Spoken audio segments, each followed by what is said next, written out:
Hello friends, welcome back to my channel. ಎಲ್ಲರೂ ಹೇಗಿದ್ದೀರಾ? ನಾನು ನಿಮ್ಮ ತೇಜಸ್ವಿನಿ ಶ್ರೀನಿವಾಸ್. ಇವತ್ತಿನ ಬ್ಲಾಗ್ನಲ್ಲಿ ಫ್ರೆಂಡ್ಸ್, ನಾನು ಅಕ್ಷಯ ತೃತೀಯ ದಿನ ಮಾರ್ನಿಂಗ್ ಅಂದರೆ ಬೆಳಗ್ಗೆ ನಾವು ಯಾವ ಒಂದು ರಿಚುವಲ್ ಮಾಡಬೇಕು, ಸೊ ಯಾವುದು ಪೂಜೆ ಮಾಡೋದ್ರಿಂದ ಮನಿ ಅಬಂಡೆನ್ಸು ಜಾಸ್ತಿ ಆಗುತ್ತೆ ಅನ್ನೋದನ್ನು ಈ ವಿಡಿಯೋದಲ್ಲಿ ನಾನು ತೋರಿಸಿದ್ದೀನಿ. ಸೊ ಲಾಸ್ಟ್ ಒಂದು ವಿಡಿಯೋ ಮಾಡಿದೆ ನಾನು ಅಕ್ಷಯ ತೃತೀಯದು. ಸೊ ಅದು ಈವ್ನಿಂಗ್ ಮಾಡುವಂತಹ ಮೆಥಡ್ ಆಗಿತ್ತು, ಅಂದರೆ ಸಂಜೆ ಮಾಡುವಂತಹ ಪ್ರೊಸೀಜರ್ ಆಗಿತ್ತು. ಬಟ್ ನಿಮಗೆ ಗೊತ್ತಿರ್ಬೋದು, ಅದು 10:30ಗೆ ಮಾರ್ನಿಂಗ್ಗೆ ಸ್ಟಾರ್ಟ್ ಆಗೋದ್ರಿಂದ ಸೊ ಆ ಒಂದು ಟೈಮಲ್ಲಿ ಯಾವ ಒಂದು ರಿಚುವಲ್ನ ಮಾಡಬೇಕು ಅನ್ನೋದನ್ನು ಈ ವ್ಲಾಗಲ್ಲಿ ನಾನು ಹೇಳ್ಕೊಡ್ತಾ ಇದ್ದೀನಿ. ಸೊ ಅದಕ್ಕೆ ಏನೇನು ಬೇಕು ಅಂತಲೂ ಫಸ್ಟೇ ಹೇಳಿಬಿಟ್ರೆ ನೀವು ಅದನ್ನು ತೊಗೊಂಬಂದು ಇಟ್ಕೋಬೋದಲ್ವಾ, ಅರೇಂಜ್ ಮಾಡ್ಕೋಬೋದು. ಅದಕ್ಕೋಸ್ಕರ ಈ ವಿಡಿಯೋ ಮಾಡ್ತಾ ಇದ್ದೀನಿ ಫ್ರೆಂಡ್ಸ್. ಸೊ 10:30ಗೆ ಸ್ಟಾರ್ಟ್ ಆಗುತ್ತಲ್ಲ, ಸೊ ಸ್ಟಾರ್ಟಿಂಗ್ ನೀವೇನು ಮಾಡಬೇಕಾಗತ್ತೆ ಅಂದರೆ, ಒಂದು ನಿಮಿಷ ಇರಿ. ಸ್ಟಾರ್ಟಿಂಗ್ ಏನು ಮಾಡಬೇಕು ಅಂದರೆ, ಮಾರ್ನಿಂಗು ನಿಮ್ಮ ಮನೆ ಬಾಗಿಲು ಹೊಸ್ತಿಲು ಇರುತ್ತಲ್ಲ, ಸೊ ಹೊಸ್ತಿಲನ್ನ ಒಂದು ಸ್ವಲ್ಪ ಅರಿಶಿನ ಮತ್ತು ಇದು ವಾಟರು, ಇದು ರೋಸ್ ವಾಟರ್ ಬರುತ್ತೆ ನೋಡಿ ಫ್ರೆಂಡ್ಸ್, ಅರಿಶಿನದ ನೀರು ಜೊತೆಗೆ ಅರಿಶಿನ ಹಾಕ್ಬಿಟ್ಟು ಒಂದು ಸ್ವಲ್ಪ ನೀರಿಗೆ ರೋಸ್ ವಾಟರ್ ಹಾಕ್ಬಿಟ್ಟು ಅದನ್ನು ಹೊಸ್ತಿಲಿಗೆ ಹಾಕಿ ಹಿಂಗೆ ಕ್ಲೀನ್ ಮಾಡ್ಕೊಂಬನ್ನಿ. ಯಾಕೆ ರೋಸ್ ವಾಟರ್ ಯಾಕೆ ಅಂದರೆ, ಲಕ್ಷ್ಮೀ ದೇವ್ರನ್ನ ಅಟ್ರ್ಯಾಕ್ಟ್ ಮಾಡೋದಾಯ್ತಾ. ಸೊ ಯಾವಾಗ ನೀವು ಪರಿಮಳ ಸುಗಂಧ ಭರಿತವಾದದ್ದು ಯಾವಾಗ ಹಾಕ್ತೀವೋ ಅದು ಲಕ್ಷ್ಮೀ ದೇವ್ರಿಗೆ ತುಂಬ ಅಟ್ರ್ಯಾಕ್ಟ್ ಮಾಡೋದಾಯ್ತಾ. ಸೊ ಅದು ವೆಲ್ಕಮ್ ಮಾಡೋದಕ್ಕೆ ನಾನು ಹೇಳ್ತಾ ಇರೋದು. ಯಾಕೆ ಅಂದರೆ ಅಕ್ಷಯ ತೃತೀಯ ದಿನ ಮಾರ್ನಿಂಗಿಂದ ಫುಲ್ಲು ಸಂಜೆವರೆಗೂ ತುಂಬ ಹಾಸ್ಪಿಷಿಯಸ್ ಡೇ ಆಗಿರುತ್ತಲ್ವ, ಸೊ ಅದಕ್ಕೋಸ್ಕರ. ಸೊ ಆಯಿತಾ. ಸೊ ಮಾರ್ನಿಂಗಿಂದ ಸಂಜೆವರೆಗೂ ಅಂದರೆ ಈವ್ನಿಂಗ್ ಒಂದು 7:30 to 8 o'clock ಅಂದ್ಕೊಳ್ಳಿ. ಸೊ ಅಷ್ಟರೊಳಗೆ ನೀವೇನೇ ಒಂದು ಪೂಜೆ ಮಾಡೋದಿರ್ಬೋದು ಅದೆಲ್ಲ ಮಾಡಿದಾಗ ಅದು ಫಲಿಸುತ್ತೆ ಅಂತ. ಸೊ ಈ ಒಂದು ಮೆಥಡ್ ನಾನು ಏನು ಹೇಳ್ಕೊಡ್ತಾ ಇದ್ದೀನಿ ಫ್ರೆಂಡ್ಸ್, ಇದು ಮಾರ್ನಿಂಗ್ ಅಂದರೆ ಬೆಳಗ್ಗೆ ಹೊತ್ತು ಮಾಡುವಂತಹ ಒಂದು ಕಳಶ ಸ್ಥಾಪನೆ ಥರ ಹೇಳ್ಕೊಡ್ತಾ ಇದ್ದೀನಿ ಆಯಿತಾ. ಕಳಶ ಅದು. ಸೊ ಅದರೊಳಗಡೆ ಏನನ್ನು ಹಾಕಬೇಕು ಮತ್ತು ಯಾವ ಥರ ಪೂಜೆ ಮಾಡಬೇಕು, ಅದರಿಂದ ಮನಿ ಅಬಂಡೆನ್ಸು ಬರೀ ಒಂದಿನಕ್ಕಿರಲ್ಲ, ಅದು ಒಂದು ವರ್ಷ ಫುಲ್ಲು ನಿಮಗೆ ಮನಿ ಅಬಂಡೆನ್ಸು ಜಾಸ್ತಿ ಇನ್ಕ್ರೀಸ್ ಆಗ್ತಾ ಬರುತ್ತೆ. ದುಡ್ಡು ಕಾಸು ಯಾವುದೇ ರೀತಿ ಪ್ರಾಬ್ಲಮ್ ಇರಲ್ಲ. ಆಮೇಲೆ ಸಾಲ ಬಾಧೆ, ಚಿನ್ನ ಎಲ್ಲ ತೊಗೊಂಡೋಗಿ ಪ್ಲೆಡ್ಜ್ ಮಾಡಿರ್ತೀರಲ್ಲ, ಸೊ ಅದೆಲ್ಲ ರಿಲೀಸ್ ಆಗ್ತಾ ಬರುತ್ತೆ. ಸೊ ಮನಿ ಫ್ಲೋ ಆಗೋದಕ್ಕೆ ಹೆಲ್ಪ್ ಮಾಡುತ್ತೆ ನಿಮಗೆ. ಸೊ ಆ ಥರ. ಸೊ ಬನ್ನಿ, ಜಾಸ್ತಿ ಟೈಮ್ ವೇಸ್ಟ್ ಮಾಡಲ್ಲ. ಮತ್ತು ನಂದು ಚಾನಲ್ನ ಯಾರು ಹೊಸ್ದಾಗಿ ನೋಡ್ತಾ ಇದ್ದರೆ ನನ್ನ ಚಾನಲ್ನ ಸಬ್ಸ್ಕ್ರೈಬ್ ಮಾಡಿ, ಲೈಕ್ ಮಾಡಿ ಮತ್ತು ಕಮೆಂಟ್ ಮಾಡಿ ನೋಡಿ ಫ್ರೆಂಡ್ಸ್. ಸೊ ಬನ್ನಿ, ವಿಡಿಯೋ ಸ್ಟಾರ್ಟ್ ಮಾಡ್ತಾ ಇದ್ದೀನಿ. ಸೊ ಫಸ್ಟ್ ನಾವೇನು ಅಂದರೆ ಒಂದು ತಾಮ್ರದ್ದು ಚೊಂಬು ತೊಗೋಬೇಕಾಗುತ್ತೆ. ಸೊ ತಾಮ್ರ ಚೊಂಬು ತುಂಬ ಒಳ್ಳೆಯದು ಆಯಿತಾ. ಹಿತ್ತಾಳೆ ದಾರ ತೊಗೊಳ್ಳಿ, ಇಲ್ಲ ತಾಮ್ರ, ಎರಡೇ ನಿಮ್ಗೆ ಆಪ್ಷನ್ನು. ಬೆಳ್ಳಿದಿದ್ರೆ ಬೆಳ್ಳಿದು ತೊಗೊಳ್ಳಿ, ಅದು ಇನ್ನೂ ಒಳ್ಳೆಯದು, ತುಂಬ ಶ್ರೇಷ್ಠ ಅದು. ಅದಿಲ್ಲ ಅನ್ನೂ ಪರವಾಗಿಲ್ಲ, ಇದು ತಾಮ್ರದು ತುಂಬ ಒಳ್ಳೆಯದು. ನಿಮ್ಗೆ ಗೊತ್ತಲ್ಲ, ಎಲ್ಲರೂ ತುಂಬ ಜನ ಪೂಜೆ ಮಾಡುವಾಗ ಜಾಸ್ತಿ ತಾಮ್ರನೇ ಯೂಸ್ ಮಾಡ್ತಾರಲ್ವ. ಸೊ ಕಳಶ ಅದು ಸ್ಥಾಪನೆ ಮಾಡ್ತಿರೋದು ನಾನು. ಸೊ ಯಾವ ರೀತಿ ಮಾಡ್ಕೋಬೇಕು ಅನ್ನೋದು ತೋರಿಸ್ತಾ ಇದ್ದೀನಿ. ಸೊ ನೋಡಿ, ಮುಕ್ಕಾಲು ಭಾಗ ನೀರಿದೆ ಇದರಲ್ಲಿ ಆಯಿತಾ. ಮುಕ್ಕಾಲು ಭಾಗ ನೀರನ್ನ ನೀವು ಫಿಲ್ ಮಾಡ್ಕೋಬೇಕಾಗುತ್ತೆ. ಚೆನ್ನಾಗಿರುವ ನೀರನ್ನೇ ಫಿಲ್ ಮಾಡ್ಕೊಳ್ಳಿ, ಯಾಕೆಂದರೆ ಇದು ದೇವ್ರಿಗೆ ಇಡಬೇಕು. ಆ್ಯಕ್ಚುಲಿ ಇದಕ್ಕೆ ಒಂಚೂರು ಗಂಗಾಜಲ್ ಹಾಕಬೇಕು ಆಯಿತಾ.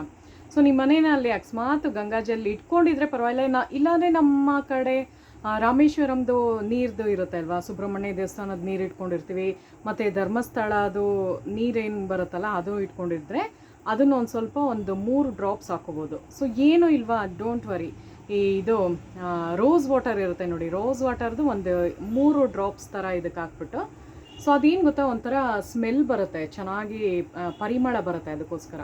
ಸೊ ಆ ಥರ ಮಾಡಿ, ಸೊ ಫಸ್ಟು ಚೆನ್ನಾಗಿ ವಾಶ್ ಮಾಡಿರಬೇಕು ನೀವು. ಆಮೇಲೆ ನೀರು ಫಿಲ್ ಮಾಡಬೇಕು. ಆಮೇಲೆ ರೋಸ್ ವಾಟರ್ನ ಒಂದು ಸ್ವಲ್ಪ 3 ಡ್ರಾಪ್ಸ್ ಅಷ್ಟು ಹಾಕಬೇಕು ಇದಕ್ಕೆ. ಸೊ ಆಯಿತಾ, ರೋಸ್ ವಾಟರ್ ಹಾಕಬೇಕು. ಸೊ ಅದಾದಮೇಲೆ ಏನು ಮಾಡಬೇಕು ಅಂತ ಹೇಳ್ತೀನಿ ನೋಡಿ. ಸೊ ನಾವು ಫಸ್ಟ್ ಅದಕ್ಕೆ ಏನು ಮಾಡಬೇಕು ಅಂದರೆ, ಒಂದು ಸ್ವಸ್ತಿಕ್ ಬರ್ಕೋಬೇಕು ಫ್ರೆಂಡ್ಸ್. ಸ್ವಲ್ಪ ನಾನು ನೋಡಿ ಆಯಿಲ್ದು ತೊಗೊಂಡು ನಾನು ಹಿಂಗೆ ಹಾಕ್ಕೊತಾ ಇದ್ದೀನಿ, ಯಾಕಂದರೆ ಅಂಟಬೇಕಲ್ವ ಅದು. ಸೊ ನಾನು ನಿಮಗೆ ಡೀಟೇಲಾಗಿ ತೋರಿಸ್ತಾ ಇದ್ದೀನಿ. ಸೊ ವೀಡಿಯೋನ ಕರೆಕ್ಟಾಗಿ ನೋಡ್ಕೊಳ್ಳಿ, ಅವಾಗ ನೀವೂ ಅದೇ ಥರ ಮಾಡ್ಬೋದು ಆಯಿತಾ. ಸೊ ಸ್ವಸ್ತಿಕ್ನ ನಾನು ಬರೀತಾ ಇದ್ದೀನಿ. ಸೊ ನೋಡಿ, ಫಸ್ಟು ಒಂದು ಪ್ಲಸ್ ಥರ ಹಿಂಗೆ ಹಾಕ್ಕೊಳ್ಳಿ. ಪ್ಲಸ್ ಥರ ಸಿಂಬಲ್ ಹಾಕ್ಬಿಟ್ಟು ಮೇಲ್ಗಡೆ ಹಿಂಗೆ ಮಾಮೂಲಿ ನಿಮ್ಗೆ ಗೊತ್ತಲ್ಲ ಸ್ವಸ್ತಿಕದ ಹಿಂಗೆ ಹಾಕ್ಕೊಳ್ಳಿ.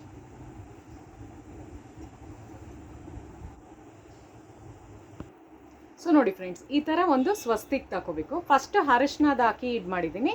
ಅದಾದಮೇಲೆ ನಾನು ಕುಂಕುಮನ ಹಾಕಿದ್ದೀನಿ ಆಯಿತಾ. ಸೊ 2 ಕಂಬೈಂಡ್ ಆಗೇ ಇರಬೇಕು ಇದರಲ್ಲಿ, ಈ ಒಂದು ಮೆಥಡಲ್ಲಿ. ಮತ್ತು ಇವಾಗ ನಾನು ಅಕ್ಷತೆನ ತಗೋತಾ ಇದ್ದೀನಿ, ಅಕ್ಷತೆ ಕಾಳು. ಸೊ ಅಕ್ಷತೆ ಕಾಳನ್ನ ನಾವು ಮಧ್ಯದಲ್ಲಿ ಇಲ್ಲಿ ಪ್ಲೇಸ್ ಮಾಡಬೇಕು ಆಯಿತಾ. ಸೊ ಈ ಒಂದು ಏನು ನಾವು ಇದು ಮಾಡಿರ್ತೀವೋ, ಸ್ವಸ್ತಿಕ್ ಸಿಂಬಲ್ ಮಾಡಿರ್ತೀವಲ್ಲ, ಅದ್ರ ಮಧ್ಯದಲ್ಲಿ ಹಿಂಗೆ ಅಂಟಿಸ್ಬೇಕಾಗುತ್ತೆ. ಸೊ ಈ ಥರ ಮಾಡಬೇಕು.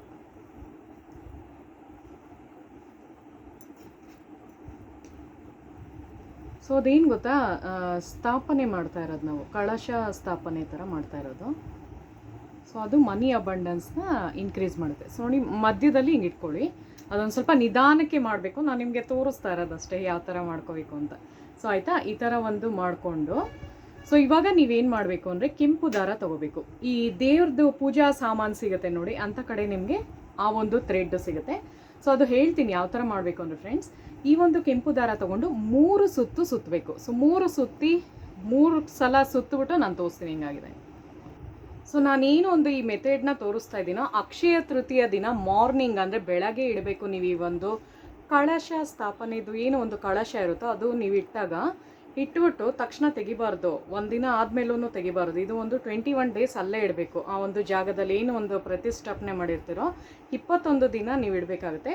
ಜೊತೆಗೆ ಅದೊಂದು ನಂಬರು ನಾನು ಹೇಳ್ತೀನಿ. ಸೊ ಆ ನಂಬರ್ನು ಅದ್ರ ಕೆಳಗಡೆ ಇಡಬೇಕು. ಆ ನಂಬರ್ನ ಕೆಳಗೆ ಇಟ್ಬಿಟ್ಟು ಅದ್ರ ಮೇಲೆ ಈ ಕಳಶನ ಹಿಂಗೆ ಕೂರಿಸ್ಬೇಕಾಗುತ್ತೆ, ಆಯಿತಾ. ಸೊ ಅದೇನು ಅಂದರೆ ಮನಿ ಅಬಂಡೆನ್ಸ್ನ ಇನ್ಕ್ರೀಸ್ ಮಾಡುತ್ತೆ, ಮನಿ ಫ್ಲೋ ಚೆನ್ನಾಗಾಗಂಗೆ ಮಾಡುತ್ತೆ, ಅದ್ರದ್ದು ಹೇಳ್ತಾ ಇರೋದು. ಸೊ ನೋಡಿ, ಇವಾಗ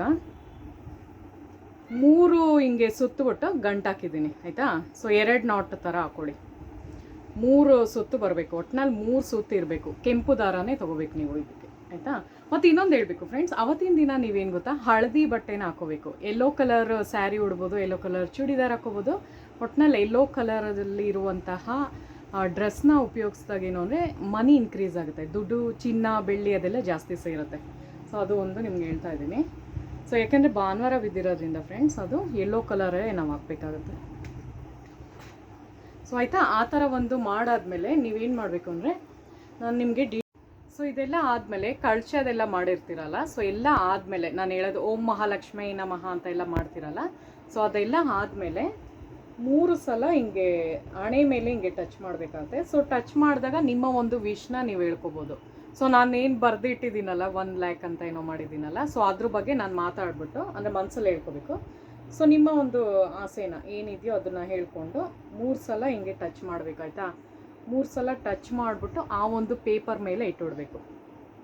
ಸೊ ನಾನೇನು ತೋರಿಸಿದ್ನಲ್ಲ ಒಂದು ಚೀಟಿ ಬರೆದ್ಬಿಟ್ಟು ಏನು ಬರೆದಿದ್ದೀವಿ, ಸೊ ಮಧ್ಯದಲ್ಲಿ ಇಟ್ಬಿಟ್ಟು ಸುಮ್ಮನೆ ಏನಾರ ಪೂಜೆ ಥರ ಮಾಡಿ ಆ ಥರ. ಸೊ 3 ಸಲ ಇಲ್ಲಿ ಹಣೆ ಮೇಲೆ ಹಿಂಗೆ ಟಚ್ ಮಾಡಿಬಿಟ್ಟು ಇಡಬೇಕು. ಸೊ ಆಯಿತಾ, ಈ ಥರ ಒಂದು ದಾರ ಹಾಕಿದ್ಮೇಲೆ ಅರಿಶಿನ ಕುಂಕುಮನ ತೊಗೋಬೇಕು. ಅರಿಶಿನ ಮತ್ತು ಕುಂಕುಮನ, ಸೊ ಅರಿಶಿನ ಕುಂಕುಮ ತೊಗೊಂಡು ಅದ್ರೊಳಗಡೆ ಹಾಕ್ಬೇಕು. ಯಾವುದ್ರೊಳಗೆ ಹಾಕಬೇಕು ಅಂದರೆ ನೀರೊಳಗೆ ಹಾಕಬೇಕು ನೀವು, ಆಯಿತಾ. ಸೊ ನೀರೊಳಗೆ 1 ಚಿಟಿಕೆಯಷ್ಟು ಅರಿಶಿನ ಮತ್ತು ಕುಂಕುಮನ ಹಾಕಬೇಕಾಗತ್ತೆ.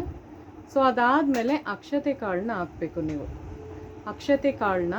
ಸೊ ಅಕ್ಷತೆ ಕಾಳನ್ನ ನಾನಿದು ಬೆಳ್ಳಿದು ಸೇರು ಫ್ರೆಂಡ್ಸ್, ಆಯಿತಾ. ಬೆಳ್ಳಿದು ಸೇರು ಇವಾಗೆಲ್ಲ ಸಿಗುತ್ತೆ. ಲಕ್ಷ್ಮೀ ದೇವ್ರದ್ದು ತುಂಬ ಪ್ರಿಯವಾದದ್ದು ಇದು, ಆಯಿತಾ. ಬೆಳ್ಳಿ ಸೇರು ಇದು ಚೆನ್ನಾಗಿ ವಾಶ್ ಮಾಡಿದ್ದೀನಿ. ಆಮೇಲೆ ನಿಮಗೆ ಇನ್ನೊಂದು ಹೇಳಬೇಕು, ಅವತ್ತಿನ ದಿನ ನೀವೇನಾರ ಹೊಸ ಗೋಲ್ಡ್ ತೊಗೊಂಡಿರ್ತೀರಲ್ಲ, ಹೊಸ ಗೋಲ್ಡು, ಸೊ ಆ ಹೊಸ ಗೋಲ್ಡನ್ನ ಇದ್ರೊಳಗಡೆ ಹಾಕ್ಬೋದು ನೀವು, ಆಯಿತಾ. ಏನೇ ಒಂದು ನೀವು ಇದನ್ನು ತೊಗೊಂಡಿರ್ತೀರ ಅಂದ್ಕೊಳ್ಳಿ, ಏನಾರ ಒಂದು ಉಂಗುರ ತೊಗೊಂಡಿರ್ತೀರ, ಕಿವಿ ಓಲೆ ತೊಗೊಂಡಿರ್ತೀರ, ಸೊ ಅದು ಇದ್ರೊಳಗೆ ಹಾಕ್ದಾಗ ಏನು ಅಂದರೆ ಇನ್ನೂ ಇನ್ಕ್ರೀಸ್ ಮಾಡುತ್ತೆ. ವರ್ಷ ನೀವು ಇನ್ನೂ ಜಾಸ್ತಿ ಚಿನ್ನ, ವರ್ಷ ಅಂದರೆ ವರ್ಷದೊಳಗೆ ತೊಗೋಬೋದು, ಜಾಸ್ತಿ ಚಿನ್ನ ಬೆಳ್ಳಿ ಇನ್ಕ್ರೀಸ್ ಆಗಂಗೆ ಮತ್ತು ದುಡ್ಡು ಕಾಸು ಚೆನ್ನಾಗಿ ಅಭಿವೃದ್ಧಿ ಆಗಂಗೆ ಮಾಡುತ್ತೆ. ಸೊ ಈ ಥರ ಒಂದು ಸೇರು ಇದು ಲಕ್ಷ್ಮೀದು ಸೇರಾಗಿರುತ್ತೆ ಫ್ರೆಂಡ್ಸ್, ಆಯಿತಾ. ನೋಡಿ ವೆಂಕಟೇಶ್ವರದು ಇದು ಬಂದಿದೆ. ಸೊ ಇದು ತುಂಬ ಒಳ್ಳೆಯದು, ಆಯಿತಾ. ಸೊ ನೋಡಿ, ಸೊ ಇದನ್ನು ಇದರೊಳಗಡೆ ನಾನು ಅಕ್ಷತೆ ಕಾಳು ಹಾಕಿದ್ದೀನಿ. ಸೊ ಅದನ್ನು ಇದರೊಳಗಡೆ ಹಾಕ್ಕೊತಾ ಇದ್ದೀನಿ. ಸೊ ಅಕ್ಷತೆ ಕಾಳು ಹಾಕ್ಬಿಟ್ಟು ಈ ಒಂದು ಸೇರನ್ನ ಹಾಕ್ತಾಯಿದ್ದೀನಿ. ಸೇರು ಏನು ಅಂದರೆ ನಿಮ್ಗೆ ಗೊತ್ತಲ್ಲ, ಸೇರು ಏನು ಹೇಳಿ ಲಕ್ಷ್ಮೀ ದೇವ್ರದ್ದು ಒಂದು ಇದಾಗಿರುತ್ತೆ, ಅಕ್ಕಿದು ಸೇರು. ಸೊ ಅದು ಬೆಳ್ಳಿನಲ್ಲಿದೆ. ಸೊ ಈ ಥರ ಸಿಕ್ಕಿದ್ರೆ ತೊಗೊಂಡು ಇಟ್ಕೊಳ್ಳಿ. ಇಲ್ಲಾಂದರೆ ಬೆಳ್ಳಿದು ಕಾಯಿನ್ಸ್ ಅಂತೂ ಇರುತ್ತಲ್ವ, ಎಲ್ಲರ ಮನೆಯವರು ಕಲೆಕ್ಟ್ ಮಾಡಿರ್ತೀರ. ಸೊ ಬೆಳ್ಳಿ ಕಾಯಿನ್ಸ್ನ ಹಾಕೋಬೋದು. ತೀರಾ ಏನೂ ಇಲ್ಲ ಅಂದರೆ ನಿಮ್ಮ ಹತ್ರ ಏನಾರ ಒಂದು ಬೆಳ್ಳಿ ಉಂಗುರನೋ ಬೆಳ್ಳಿ ಸರಾನೋ ಏನಾರ ಇಟ್ಕೊಂಡಿರ್ತೀರಲ್ಲ, ಚಿನ್ನದ ಉಂಗುರನೋ ಆ ಥರ, ಸೊ ಅದನ್ನು ಇದ್ರೊಳಗೆ ಹಾಕಿ. ಆಮೇಲೆ ಇನ್ನೊಂದು ಹೇಳ್ತೀನಿ, ಅದು 21 ಡೇಸು ಬಿಡಬೇಕು ಅಂತ ಏನಿಲ್ಲ. ಆ ಥರ ಉಂಗುರ ಏನಾರ ನೀವು ಗೋಲ್ಡ್ದು ಏನಾರ ಹಾಕಿದರೆ ನೆಕ್ಸ್ಟ್ ಡೇ ಸಾಯಂಕಾಲದೊಳಗೆ ತೆಗೆದಿಟ್ಕೊಳ್ಳಿ, ಸಂಜೆ ಒಳಗೆ ಇದನ್ನು ಮಾಡ್ತಿರಲ್ಲ ಪೂಜೆ. ಸೊ ನೆಕ್ಸ್ಟ್ ಡೇ ಸಂಜೆ ಒಳಗೆ ಅದನ್ನು ತೆಗೆದಿಟ್ಕೊಳ್ಳಿ. ನಾನಿದು ಸೇರು ಹಾಕಿರೋದ್ರಿಂದ 21 ದಿನ ಬಿಡ್ತೀನಿ, ಆಯಿತಾ. 21 ಡೇಸ್ ಇದರಲ್ಲೇ ಇಡೋಕ್ಕೆ ಬಿಡ್ತೀನಿ ನಾನು ಆ ಥರ. ಸೊ ಆ ಥರ ಈವನ್ ನೀವು ಬೆಳ್ಳಿದು ಕಾಯಿನ್ ಹಾಕಿದ್ರೂ ಅದರಲ್ಲೇ ಬಿಟ್ಬಿಡಿ, ಏನೂ ಆಗಲ್ಲ. ಒಂದು 21 ದಿನ ಬಿಡಿ, ಯಾಕಂದರೆ ಪೂಜೆ ಥರ ಮಾಡೋದಲ್ವ ಅದು. ಮನಿ ಅಬಂಡೆನ್ಸ್ ಅಂದರೆ ದುಡ್ಡು ಕಾಸು ಚೆನ್ನಾಗಿ ಇಂಪ್ರೂವ್ಮೆಂಟ್ ಆಗೋದಕ್ಕೆ ಮಾಡ್ತಾ ಇರೋದು. ಸೊ ಆ ಥರ ಮಾಡಿ. ಅದರಿಂದ ಏನು ಗೊತ್ತಾ, ಗೋಲ್ಡು ಸಿಲ್ವರ್ ಎಲ್ಲ ಜಾಸ್ತಿ ಸೇರಂಗೆ ಅದು ಮಾಡುತ್ತೆ, ಹೆಲ್ಪ್ ಮಾಡುತ್ತೆ. ಸೊ ಇದನ್ನು ಮಾಡಿದ್ವಾ. ಇದಾದಮೇಲೆ ಫ್ರೆಂಡ್ಸ್, ಸೊ ನಾನು ಹೇಳ್ತೀನಿ ನೋಡಿ. ಸೊ ಇದಾದಮೇಲೆ ಒಂದು ಬೇ ಲೀಫ್ ತೊಗೋಬೇಕು. ಅಂದರೆ ಪಲಾವ್ದು ಎಲೆ ಬರುತ್ತೆ ನೋಡಿ. ಸೊ ಇದನ್ನು ತೊಗೋಬೇಕು. ಸೊ ಇದು ಬೆಳಗ್ಗೆ ಹೊತ್ತು ಮಾಡುವಂತಹ ವಿಧಾನ ನಾನು ಹೇಳ್ತಾ ಇರೋದು. ಸೊ ಇದರಲ್ಲಿ ಒಂದು ನಂಬರ್ನ ನೀವು ಬರಿಬೇಕಾಗುತ್ತೆ. ಸೊ ಆ ನಂಬರ್ ಯಾವ ಥರ ಇರುತ್ತೆ ಅಂದರೆ ಗ್ರೀನ್ ಕಲರ್ ಸ್ಕೆಚ್ ಪೆನ್ನಲ್ಲೇ ಬರಿಬೇಕು ನೀವು, ಆಯಿತಾ.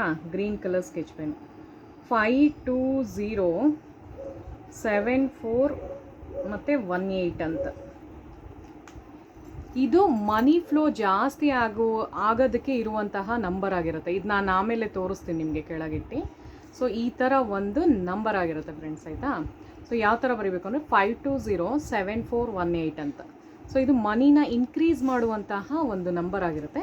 ಸೊ ಇದ್ರ ಮೇಲ್ಗಡೆ ನೀವು ಇದ್ರದ್ದು ಚಕ್ಕೆ ಪುಡಿನ ಉದುರಿಸ್ಬೇಕು, ಆಯಿತಾ. ಚಕ್ಕೆ ಪುಡಿನ ಹಿಂಗೆ ಸ್ಪ್ರಿಂಕಲ್ ಥರ ಮಾಡಿಬಿಟ್ಟು, ಸೊ ನೀವು ಇದನ್ನು ಏನು ಮಾಡಬೇಕು ಅಂದರೆ ಈ ಒಂದು ನಾವೇನು ಒಂದು ಕಳಶ ಸ್ಥಾಪನೆ ಮಾಡಿರ್ತೀವಲ್ಲ ಫ್ರೆಂಡ್ಸ್, ಈ ಒಂದು ಕಳಶ ಸ್ಥಾಪನೆ ಮಾಡಿರ್ತೀವಲ್ಲ ಹಿಂಗೆ, ಸೊ ಇದ್ರ ಪಕ್ಕದಲ್ಲಿ ಹಿಂಗೆ ಇಡಬೇಕಾಗುತ್ತೆ. ಸೊ ಇದ್ರ ಕೆಳಗಡೆ ಒಂದು ಪೇಪರ್ ಬರುತ್ತೆ, ಪೇಪರಲ್ಲಿ ಒಂದು ನಂಬರ್ನ ಹಾಕಬೇಕು ನಾವು. ಸೊ ಆ ನಂಬರ್ ಜೊತೆಗೇ ಇದು ಇರುತ್ತೆ, ಆಯಿತಾ. ಸೊ ಇದು ಒಂದು ಇರುತ್ತೆ, ನಾನು ನಿಮಗೆ ತೋರಿಸ್ತೀನಿ ಹಿಂಗೆ ಮಾಡೋದು ಅಂತ ಆಮೇಲೆ. ಸೊ ನೋಡಿ, ಈ ಒಂದು ಬಿಳಿ ಪೇಪರ್ ಮೇಲೆ ನೀವೇನು ಬರಿಬೇಕು ಅಂದರೆ ಓಂ ಮಹಾಲಕ್ಷ್ಮೀ ನಮಃ ಅಂತ ಮೇಲ್ಗಡೆ ಬರಿಬೇಕು. ಲಕ್ಷ್ಮೀ ದೇವ್ರದ್ದು ಮಂತ್ರ ಆಗಿರುತ್ತೆ ಅದು. ಸೊ ಕುಬೇರದು ಲಕ್ಷ್ಮೀ ದೇವ್ರದ್ದು ಮಂತ್ರ, ಅಕ್ಷಯ ತೃತೀಯೆಗೆ ಹೇಳುವಂತಹ ಮಂತ್ರ ಆಗಿರುತ್ತೆ. ಮಾರ್ನಿಂಗ್ ಟೈಮ್ ಮಾಡೋದು, ನಾನು ಈವ್ನಿಂಗ್ ಟೈಮ್ ಮಾಡೋದನ್ನು ಬೇರೆ ತೋರಿಸಿದ್ದೀನಲ್ವಾ, ಬೆಳಗ್ಗೆ ಹೊತ್ತು ಮಾಡೋದನ್ನು ನಾನು ಹೇಳ್ತಾ ಇರೋದು. ಬೆಳಗ್ಗೆ ಇದನ್ನು ಕಳಶ ಸ್ಥಾಪನೆ ಮಾಡಿ ಇಟ್ಬಿಡಿ. ಸಾಯಂಕಾಲ ನೀವು ಅದೇ ಬೆಲ್ಲದ್ದು ಎಲ್ಲ ತೋರಿಸಿದ್ದೀನಲ್ಲ, ಯಾರು ಆ ವಿಡಿಯೋ ನೋಡಿಲ್ಲ ಅಂದರೆ ನಂದು ಚೆಕ್ ಮಾಡಿ. ಅಕ್ಷಯ ತೃತೀಯದ ಇನ್ನೊಂದು ವಿಡಿಯೋ ಮಾಡಿದ್ದೀನಿ ನಾನು. ಸೊ ರೀಸೆಂಟಿಗೆ ಮಾಡಿರೋದು, ಅದು ಚೆಕ್ ಮಾಡಿ, ಆಯಿತಾ. ಸೊ ಈ ಥರ ಒಂದು ಬರೆದಿರ್ತೀರಲ್ಲ, ಕೆಳಗಡೆ ಅಮೌಂಟ್ ಬರೀಬೇಕು ಫ್ರೆಂಡ್ಸ್. ನಿಮ್ಗೆ ಎಷ್ಟು ಬೇಕು ಅಂತ ಆಸೆ ಇದೆಯೋ ಅದನ್ನು ಬರ್ಕೊಳ್ಳಿ. ನಾನು 1 lakh ಅಂತ ಬರ್ಕೊಂಡಿದ್ದೀನಿ. ಸೊ ನಿಮ್ಮ ಇಷ್ಟ, ನೀವು ಏನು ಬೇಕಾದ್ರೆ ಬರ್ಕೋಬೋದು. ಈವನ್ ನೀವು ಮನೆ ತೊಗೋಬೇಕು ಅಂತ ಇದ್ದರೆ ನಾನು ಮನೆ ತೊಗೊಂಡಿದ್ದೀನಿ ಅಂತ ಪ್ರೆಸೆಂಟ್ ಟೆನ್ಸಲ್ಲಿ ಬರೀರಿ, ಆಯಿತಾ. ನಿಮ್ಮದು ಏನಾರ ಒಂದು ಗೋಲ್ಡ್ದು ಏನಾರ ಆಸೆ ಇದ್ದರೆ ಅದನ್ನು ಬರ್ಕೋಬೋದು. ಸೊ ನಾನು ಸುಮ್ಮನೆ ಈ ಥರ ಸುಮ್ಮನೆ ಅಲ್ಲ, ನಾನು ಈ ಥರ ಬರ್ಕೊಂಡಿದ್ದೀನಿ 1 lakh ಅಂತ, ಆಯಿತಾ. ಸೊ ಇದು ಬೇಕು ಅಂತ ನಾನು ಬರ್ಕೊಂಡಿರೋದು. ಏನಕ್ಕೆ ಅಂದರೆ ನಂದು ಓನ್ ಇನ್ಕಮ್ ಇರಬೇಕು ಅಂದ್ಬಿಟ್ಟು ಈ ಥರ ಬರ್ಕೊಂಡಿದ್ದೀನಿ. ಸೊ ಆ ಥರ ಅರ್ಥ ಆಯಿತು ಅಂದ್ಕೊಳ್ತೀನಿ. ಸೊ ನಿಮ್ಮ ಇಷ್ಟ, ನಿಮ್ಗೇನು ಬೇಕೋ ಅದು ಬರ್ಕೋಬೋದು. ಸೊ ಇದನ್ನು ಬರೆದ್ಬಿಟ್ಟು, ಸೊ ಹಿಂಗಿರುತ್ತೆ ಅಲ್ವಾ. ಸೊ ಇದ್ರ ಮೇಲ್ಗಡೆ ನೀವು ಇದನ್ನು ಇಡಬೇಕು ನೋಡಿ, ಈ ಥರ ನಾನು ನಿಮಗೆ ತೋರಿಸ್ತಾ ಇರೋದು. ದೇವ್ರ ಮನೆ ಹತ್ರ ಹಿಂಗೆ ಫಸ್ಟ್ ಈ ಪೇಪರ್ ಇಡಿ, ಅದ್ರ ಮೇಲೆ ಇದನ್ನು ಇಡಿ. ಅದಾದಮೇಲೆ ಈ ಒಂದು ನಂಬರಲ್ಲಿ ಏನು ಬರೆದಿರ್ತೀವೋ ಇದಕ್ಕೆ ನೀವು ಚಕ್ಕೆ ಪುಡಿನ ಸ್ಪ್ರಿಂಕಲ್ ಮಾಡಬೇಕು, ಅದನ್ನು ಇದ್ರ ಪಕ್ಕದಲ್ಲಿ ಇಡಬೇಕು, ಆಯಿತಾ. ಸೊ ಅದು ಏನು ಅಂದರೆ ಅಟ್ರ್ಯಾಕ್ಟ್ ಮಾಡ್ತಾ ಇರುತ್ತೆ. ಈ ಥರ ಬಲಗಡೆ ಇಡಬೇಕಾಗತ್ತೆ. ಆ ಒಂದು ಎಲೆನ ಬಲಗಡೆ ಇಟ್ಬಿಟ್ಟು ಹಿಂಗೆ ದೇವ್ರ ಮುಂದೆ ಇಟ್ಬಿಡಿ. ಲಕ್ಷ್ಮೀ ದೇವ್ರದ್ದು ಒಂದು ಫೋಟೋ ಇದ್ದರೆ ಒಳ್ಳೆಯದು. ಲಕ್ಷ್ಮೀ ದೇವ್ರದ್ದು ಒಂದು ಫೋಟೋ ಇದ್ದರೆ ಒಳ್ಳೆಯದು. ಸೊ ಇಲ್ಲ, ಅಕಸ್ಮಾತ್ ಇಲ್ಲ ಅಂದರೆ ಚಿಕ್ಕದು, ಇವಾಗೆಲ್ಲ ವಿಗ್ರಹ ಇಟ್ಕೊಂಡಿರ್ತೀರಲ್ಲ, ಚಿಕ್ಕದು ಬೆಳ್ಳಿದು ವಿಗ್ರಹ ಇರುತ್ತಲ್ಲ, ಸೊ ಅದ್ರ ಮುಂದೆ ಇಟ್ಬಿಡಿ ಇದನ್ನು, ಆಯಿತಾ. ಸೊ ಇನ್ನೊಂದು ಏನು ಅಂದರೆ ಫ್ರೆಂಡ್ಸ್, ಇದು ಮಂತ್ರನ ನೀವು ಹೇಳ್ಕೋಬೇಕಾಗುತ್ತೆ. ಓಂ ಮಹಾಲಕ್ಷ್ಮೀ ನಮಃ ಅಂತ ಏನಿದೆಯೋ, ಸೊ ಅದನ್ನು 108 ಸಲ ಚಾಂಟ್ ಮಾಡಿ. ಬೆಳಗ್ಗೆ ಹೊತ್ತೇ ನಾನು ಹೇಳೋದು, ಯಾವಾಗ ಈ ಥರ ಕಳಶ ಸ್ಥಾಪನೆ ಮಾಡ್ತಿರೋ, ಸೊ ಓಂ ಮಹಾಲಕ್ಷ್ಮೀ ನಮಃ, ಓಂ ಮಹಾಲಕ್ಷ್ಮೀ ನಮಃ, ಓಂ ಮಹಾಲಕ್ಷ್ಮೀ ನಮಃ ಅಂತ, ಆಯಿತಾ. ಅದನ್ನು ಒಂದು 108 ಸಲ ಮಾಡ್ಕೊಳ್ಳಿ. ಸೊ ಇದೆಲ್ಲ ನೀವು ಯಾವಾಗ ಮಾಡಬೇಕು ಅಂದರೆ, ಮತ್ತು ಇನ್ನೊಂದು ಹೇಳ್ತೀನಿ, ತೋರಣ ಯಾವ ಥರ ಮಾಡಬೇಕು ಅಂದರೆ, ಮಾವಿನದು ಸೊಪ್ಪಿರುತ್ತಲ್ಲ, ಮಾವಿನಕಾಯಿ ಸೊಪ್ಪು, ಮಾವಿನದ ಎಲೆಗಳದ್ದು, ಸೊ ಮಾವಿನದು ಸೊಪ್ಪನ್ನ ತೋರಣ ಥರ ಮಾಡಿ ಹಾಕಿ. ಸೊ ಆ ತೋರಣ ಮಾಡಿದಾಗ ಒಂದೊಂದು ಮಾವಿನ ಎಲೆನಲ್ಲೂ ಸ್ವಸ್ತಿಕ್ ಥರ ಬರೆದು ಮಧ್ಯೆ ಒಂದು ಡಾಟ್ ಥರ ಇಡಿ, ಆಯಿತಾ. ಸೊ ಆ ಥರ ಮಾಡೋದ್ರಿಂದನೂ ಲಕ್ಷ್ಮೀ ದೇವ್ರನ್ನ ಅಟ್ರ್ಯಾಕ್ಟ್ ಮಾಡ್ದಂಗೆ. ಆಮೇಲೆ ನಾನು ಹೇಳಿದ್ನಲ್ಲ, ಸಾಸಿವೆ, ಬಿಳಿ ಸಾಸಿವೆನ ಆ ಕಡೆ ಮೂಲೆ ಈ ಕಡೆ ಮೂಲೆ ಇಟ್ಬಿಡಿ. ಹೊಸ್ತಿಲು ಒಳಗಡೆ ನಾನು ಹೇಳ್ತಾ ಇರೋದು. ಆ ಕಡೆ ಒಂಚೂರು ಈ ಕಡೆ ಒಂಚೂರು ಇಟ್ಟಾಗ ಏನಾಗುತ್ತೆ ಅಂದರೆ ನೆಗೆಟಿವ್ ಪವರ್ ಬರಲ್ಲ ಅಲ್ವಾ. ಸೊ ಆವಾಗ ಲಕ್ಷ್ಮೀದು ಆಗಮನ ಆಗುತ್ತೆ, ಅಂದರೆ ಒಳಗೆ ಬರೋದಕ್ಕೆ ಅದು ದಾರಿ ಮಾಡಿಕೊಡುತ್ತೆ ಅಂತ. ನೆಗೆಟಿವ್ ಎನರ್ಜಿ ಇಲ್ಲದೆ ಇರುವಾಗಲೇ ಲಕ್ಷ್ಮೀ ದೇವ್ರದ್ದು ಬರೋಕ್ಕೆ ಸಾಧ್ಯ. ಸೊ ಅದಕ್ಕೆ ಹೇಳ್ತಾ ಇರೋದು, ಆಯಿತಾ. ಸೊ ಯಾವಾಗ ಸಾಸಿವೆ ಹಿಂಗೆ ಇಡ್ತೀರೋ, ಸೊ ಅದು ಬರಲ್ಲ, ಕ್ಲಿಯರ್ ಆಗುತ್ತೆ. ಆಮೇಲೆ ಹೊಸ್ತಿಲ್ನೂ ಕ್ಲೀನ್ ಮಾಡಿರ್ತೀರಲ್ವಾ, ಸೊ ಅದಕ್ಕೆ ನೀವು ನಾನು ಹೇಳಿದ್ನಲ್ಲ, ಅರಿಶಿನಾಗೆ ಒಂದು ಸ್ವಲ್ಪ ರೋಸ್ ವಾಟರ್ ಎಲ್ಲ ಮಿಕ್ಸ್ ಮಾಡಿ ಒಂದು ಸ್ವಲ್ಪ ಇದು ಚಕ್ಕೆ ಪುಡಿನ ಸ್ಪ್ರಿಂಕಲ್ ಮಾಡಿ. ಚಕ್ಕೆ ಪುಡಿ ಬೇಕಾದ್ರೆ ನೀವು ಸಂಜೆ ಹೊತ್ತು ಮಾಡ್ಬೋದು. ಸಂಜೆ ಹೊತ್ತು ಏನು ಗೊತ್ತಾ, ನಾನು ನಿಮಗೆ ಒಂದು ಹಳೆ ವ್ಲಾಗ್ಸಲ್ಲೂ ಹೇಳಿದ್ದೆ, ಕೈ ಹತ್ರ ಹಿಂಗೆ ಇಟ್ಕೊಂಬಿಟ್ಟು ಚಕ್ಕೆ ಪುಡಿನ ಕರೆಕ್ಟಾಗಿ 5:45 ಗೋಧೂಳಿ ಸಮಯದಲ್ಲಿ ಹಿಂಗೆ ಬಾಗ್ಲ ಹತ್ರ ಹಿಂಗೆ ನಿಂತ್ಕೊಂಡು ಅಂತ ಹಿಂಗೆ ಉಫ್ ಅನ್ಬೇಕಾಯ್ತಾ. ಹೊರಗಡೆ ಮಾಡ್ಬಿಡ್ಬಿಡಿ, ಆಮೇಲೆ ಬರೋದು ಹೊರಟೋಗುತ್ತೆ ಲಕ್ಷ್ಮಿ. ಸೊ ನೀವು ಮನೆ ಒಳಗೆ ಮಾಡಬೇಕು, ಹೊಸ್ತಿಲನ್ನ ಒಳಗೆ, ಅಂದರೆ ಒಳಗಡೆ ನೀವು ನಿಂತ್ಕೊಂಡು ಅಂತ ಯಾವಾಗ ಊದ್ತಿರೋ ಅದು ಸ್ಪ್ರಿಂಕಲ್ ಆಗುತ್ತೆ ನೋಡಿ, ಆವಾಗ ಅದು ಲಕ್ಷ್ಮೀ ದೇವ್ರು ಬರೋದಕ್ಕೆ ಅದು ಇದಾಗುತ್ತೆ. ನಾನು ಹೇಳಿದ್ನಲ್ಲ ಅವತ್ತು ಒಂದು ಬ್ಲಾಗಲ್ಲಿ, ಹಳೆ ಬ್ಲಾಗಲ್ಲಿ ಹೇಳಿದ್ದೀನಿ. ಫಸ್ಟು ರಾಹುದಿರುತ್ತೆ, ಅದ್ರ ಹಿಂದೆ ದರಿದ್ರ ದೇವತೆ ಇರುತ್ತೆ, ಅದ್ರ ಹಿಂದೆ ಲಕ್ಷ್ಮೀ ದೇವರು ಇರುತ್ತೆ. ಸೊ ಅದೆಲ್ಲ ದಾರಿ ಮಾಡಿಕೊಡುತ್ತೆ. ಯಾವಾಗ ಕ್ಲೀನ್ ಇರುತ್ತೋ ಅದೆಲ್ಲ ಹಿಂದೆ ಹೊಟ್ಟೋಗುತ್ತೆ. ಸೊ ಆವಾಗ ಲಕ್ಷ್ಮೀ ದೇವ್ರದ್ದು ವೆಲ್ಕಮ್ ಆಗೋದು, ಅವ್ರ ಮುಂದೆ ಬರುತ್ತೆ. ಆಯ್ತು, ಆ ಥರ ಆಯಿತಾ. ಸೊ ನಂದು ಯಾವ್ದಾರ ಬ್ಲಾಗ್ಸ್ ನೋಡಿಲ್ಲ ಅನ್ನೋರು ಆ ಹಳೆ ಬ್ಲಾಗ್ಸ್ ಎಲ್ಲ ನೋಡ್ಕೊಂಬನ್ನಿ, ಅವಾಗ ಗೊತ್ತಾಗುತ್ತೆ ನಾನು ಏನು ಮಾತಾಡ್ತಿದ್ದೀನಿ. ಆಯಿತಾ ಫ್ರೆಂಡ್ಸ್, ಈ ಥರ. ಸೊ ಯೆಲ್ಲೋ ಕಲರ್ ಡ್ರೆಸ್ನೇ ಅವತ್ತಿನ ದಿನ ವೇರ್ ಮಾಡಿ, ಮತ್ತು ದೇವ್ರಿಗೆ ಇಡಬೇಕಾದ್ರೂ ಹಳದಿ ಬಣ್ಣದ ಫ್ಲವರ್ ಇಡಿ, ಮತ್ತು ಯೆಲ್ಲೋ ಕಲರ್ ಸ್ವೀಟ್ಸ್ ಇಡ್ಬೋದು ನೀವು. ಆಯಿತಾ, ಯೆಲ್ಲೋ ಕಲರ್ ಲಡ್ಡು ಇಡ್ಬೋದು ನೀವು. ಯೆಲ್ಲೋ ಕಲರ್ ಲಡ್ಡು ಬರುತ್ತಲ್ಲ, ಸೊ ಲಡ್ಡು ತೊಗೊಂಬಂದು ಇಡ್ಬೋದು. ಇಲ್ಲ ನೀವು ಮನೆಯಲ್ಲೇ ಪ್ರಿಪೇರ್ ಮಾಡೋಕ್ಕೆ ಆಸೆ ಇದ್ದರೆ ಒಬ್ಬಟ್ಟು ಮಾಡ್ಬೋದು. ಹೂರಣ, ಅದು ಒಬ್ಬಟ್ಟು ಬರುತ್ತಲ್ಲ, ಅದು ಯೆಲ್ಲೋಯಿಶ್ ಕಲರಲ್ಲೇ ಇರುತ್ತಲ್ವ. ಸೊ ಆ ಥರ ಏನಾರು ಒಂದು ಸ್ವೀಟ್ ಮಾಡಿ. ಈವನ್ ನೀವು ಒಂದು ಸಜ್ಜಿಗೆ ಥರ ಮಾಡೂ ಇಡ್ಬೋದು, ಸಜ್ಜಿಗೆನೂ ಮಾಡ್ಬೋದು. ಅದಕ್ಕೊಂದು ಸ್ವಲ್ಪ ಟರ್ಮರಿಕ್ದು ಇದಾಕಿದ್ರೂ ಯೆಲ್ಲೋ ಕಲರಲ್ಲಿ ಬರುತ್ತೆ. ಇಲ್ಲ ಕೇಸರಿ ಇದು ಇರುತ್ತಲ್ಲ, ಕೇಸರಿ ಇದು ಒಂಚೂರು ಹಾಕಿದ್ರೆ ಅದೂ ಆಗುತ್ತೆ. ಸೊ ಈ ಥರ ಒಂದು ಮಾಡಿ ದೇವ್ರ ಮುಂದೆ ನೈವೇದ್ಯ ಮಾಡಿಬಿಟ್ಟು ಬೆಳಗ್ಗೆ ಹೊತ್ತು ಮಾಡಿ ಮುಗಿಸೋ ಅಂಥದ್ದನ್ನು ನಾನು ಹೇಳೋದು. ಸಂಜೆ ಹೊತ್ತು ಏನು ಮಾಡಬೇಕು ಅಂತ ನಾನು ಆಲ್ರೆಡಿ ನಂದು ಹಳೆ ಬ್ಲಾಗಲ್ಲಿ ಹೇಳಿದ್ದೀನಿ. ಸೊ ಅದನ್ನ ಹೋಗಿ ಚೆಕ್ ಮಾಡ್ಬೋದು ನೀವು. ಸೊ ಇವತ್ತಿನ ಬ್ಲಾಗಲ್ಲಿ ಫ್ರೆಂಡ್ಸ್ ನಾನು ಕಳಶ ಸ್ಥಾಪನೆ ಹೇಗೆ ಮಾಡೋದು ಅಂತ ತೋರಿಸ್ಕೊಟ್ಟಿದ್ದೀನಿ. ಸೊ ವಿಡಿಯೋ ಇಷ್ಟ ಆದರೆ ಹಾಗೆ ಇರ್ಬಿಡಿ, ನನ್ನ ಚಾನಲ್ನ ಸಬ್ಸ್ಕ್ರೈಬ್ ಮಾಡಿ, ಲೈಕ್ ಮಾಡಿ ಮತ್ತು ಕಮೆಂಟ್ ಮಾಡಿ ನೋಡಿ ಫ್ರೆಂಡ್ಸ್. ಸೊ ಮುಂದಿನ ವಿಡಿಯೋದಲ್ಲಿ ಸಿಗೋಣ. Thank you so much. So ನೋಡಿ, ಈ ಥರ ಓಂ ಮಹಾಲಕ್ಷ್ಮಿ ಅಂತ ಬರೆದಿದ್ದೀನಿ. ಅದಾದಮೇಲೆ ಅಮೌಂಟನ್ನ ಬರಿಬೇಕಾಗುತ್ತೆ. ಸೊ ಅದ್ರ ಮೇಲ್ಗಡೆ ನೀವು ಇದನ್ನು ಹಿಂಗೆ ಇಡಬೇಕು, ಕಳಶನ. ಸೊ ಇದರಲ್ಲಿ ಯಾವ ನಂಬರ್ ಇದೆ ಅಂತ ನೋಡ್ಕೊಳ್ಳಿ. 520 ಹಾಕಿದ್ದೀನಿ, ಮತ್ತು 7418 ಅಂತ ಇದೆ. ಇದಕ್ಕೆ ಚಕ್ಕೆ ಪುಡಿನಲ್ಲಿ ಸ್ಪ್ರಿಂಕಲ್ ಮಾಡಿ ಇಡಬೇಕು. ಇದನ್ನು ಹಿಂಗೆ ಬಲಗಡೆಯಲ್ಲೇ ಇಡಬೇಕು ನೀವು, ಆಯಿತಾ. ನೋಡಿ ಹಿಂಗೆ ಇಟ್ಟುಬಿಡಿ. ಸೊ ಇದು ಒಂದು 21 ಡೇಸ್ ಇರಬೇಕಾಗುತ್ತೆ ಫ್ರೆಂಡ್ಸ್. 21 ದಿನ ಇರಬೇಕು, ಆಯಿತಾ. 21 ಡೇಸ್ ಇರಬೇಕಾಗುತ್ತೆ.